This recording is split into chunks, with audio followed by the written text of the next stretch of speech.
એટલે કુરિયર વાળા જોડે હસીને કેમ વાત કરી દીધી હે? પરમિશન લેવાની પેલા મારી, પછી બીજા જોડે વાત કરવાની. હવે જો કોઈ પુરુષ જોડે વાત કરતો જોઈ ગયો ને તો તારા ટાટિયા ભાંગી નાખે.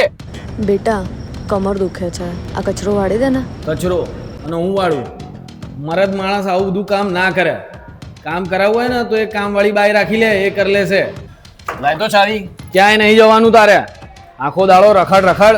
તો તું પણ રખડે જ છે ને. હું મરદ માણસ છું, હું દિવસમાં 50 વાર રખડું. તું છોકરી છે, તારે ઘરમાં જ રહેવાનું છે.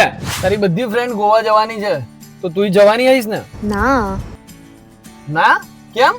છોકરાઓની સ્કૂલ ચાલુ છે. છોકરાઓની તું ચિંતા ના કરીશ, એમને તૈયાર કરીને હું સ્કૂલે મૂકી આવીશ. પણ તું ગોવા જા અને એન્જોય કર. મમ્મી તારી કમર દુખે છે ને ક્યાં સાવણી લઈને મંડી છે? તારી કમર દુખે છે ને, જા તું આરામ કર. ઘરનું કઈ બી કામ હશે ને બધું હું કરી લઈશ. જા તું આરામ કર. જા. કઈ બાજુ જાય છે? ફ્રેન્ડના ઘરે. મને વચ્ચે રસ્તામાં ક્યાંક ઉતાર દેજે ને. હા વાંધો નહીં, પણ તું ચલાવી લે ને. ના ના, તું સરસ ચલાવે છે. ચલ હું પાછળ બેસી જાઉં.